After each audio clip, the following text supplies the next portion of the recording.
आपकी बनती है डिफेंस सेक्टर के ऊपर? कोई शेयर आपकी चार्ट पर निकल कर आया है, जहाँ आया है क्या जिसपे कोई ट्रेड बन सकता है? सी करेंटली अगर ओवरऑल व्यू देखें तो ओवरऑल व्यू नेगेटिव है, बट सेलेक्टिव होना पड़ेगा। बीईएल में अगर हम देखें तो अभी भी इसका टेक्निकल सेटअप पॉजिटिव है, अपने ब्रेकआउट को वापस से रीटेस्ट कर रहा है काउंटर। एंड अभी भी मुझे लगता है कि यहाँ से एक अच्छा टर्न अराउंड देखने को मिल सकता है, बट बहुत ज्यादा अग्रेसिव अप्रोच करंट लेवल्स पे नहीं रखना चाहिए। स्टैगर्ड मैनर में एक्यूमुलेशन बिल्कुल स्टार्ट रखना चाहिए बीईएल पे। मुझे लगता है कि आने वाले दिन पे अगर स्टेबल होता है काउंटर 430 425 के जोन में, तो यहाँ से वापस से बाइंग ट्रैक्शन बनते हुए दिखाई दे सकता है।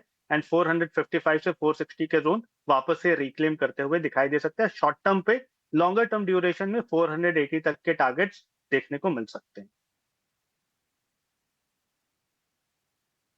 ठीक है, ट्रेड करना हो तो 450 से 460 के टारगेट इमीडिएट बेसिस पर, और 480 तक भी शेयर ये जाता हुआ दिख रहा है ओशो जी को बीएल का। हमारे साथ जुड़ गए हैं जिगर पटेल हैं आनंद राठी सिक्योरिटीज से। जिगर भाई, बहुत शुक्रिया आपका समय देने के लिए। स्वागत है आपका टीनो स्वदेश पर। आपके शेयर हम पहले जान लेते हैं, फिर अपने शेयर हम आपसे पूछेंगे। बताइए कहां पर आपका कन्विक्शन है और अभी क्या ट्रेड करना है? सबसे पहले तो आईएफसीआई की बात करते हैं। आईएफसीआई में अगर हम डेली चार्ट और अलोंग विथ वीकली चार्ट देखें तो एक अच्छा बेस बना हुआ है एग्जैक्टली 50 दिन के एक्सपोनेंशियल के पास, और ये लेवल एग्जैक्टली अलाइन हो रहे हैं प्रीवियस ब्रेकआउट जोन के पास।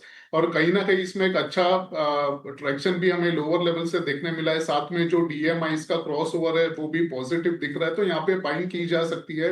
करंट लेवल से 58 तक के जोन तक भी मिले तो बाय करने की सलाह रहेगी आईएफसीआई में। और जो स्टॉप लॉस रहेगा वो 56 के नीचे रहेगा, और मोटा मोटी 63 64 के टारगेट्स लेके चलेंगे इसमें।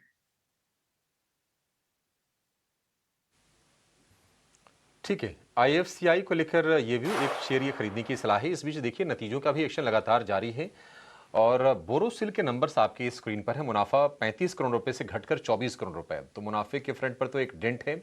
और हम शेयर देख रहे हैं कि करीब आपको 2% नीचे ये दिखाई देगा। बाकी आंकड़ों का हमें इंतजार है, लेकिन फिलहाल ये जो पहला नंबर आया है बाजार को पसंद नहीं आ रहा है, और शेयर हम देख रहे हैं कि ऊपरी स्तरों से ये नीचे आता हुआ आपको नजर आएगा। डे लो के आसपास ही फिलहाल है। थोड़ा सा मतलब बहुत छोटे साइज की कंपनी है, 3000 करोड़ रुपए के आसपास की मार्केट कैप है, लेकिन एक रिव्यू ले लेते हैं इस पर, बाकी आंकड़े भी आने देते हैं। आपसे अंशुल जी राय चाहिए। आप छोटी कंपनीज को बहुत स्पेशली आप ट्रैक करते रहते हैं।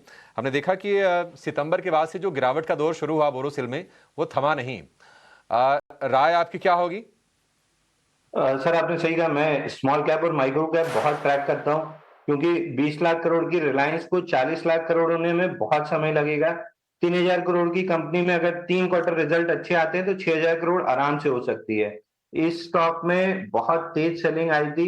अगर 64 हफ्ते देखेंगे तो 53% करेक्ट हुआ है। उसमें भी रिसेंट 18 हफ्ते में 400 से गिरते 258 रुपए आया है।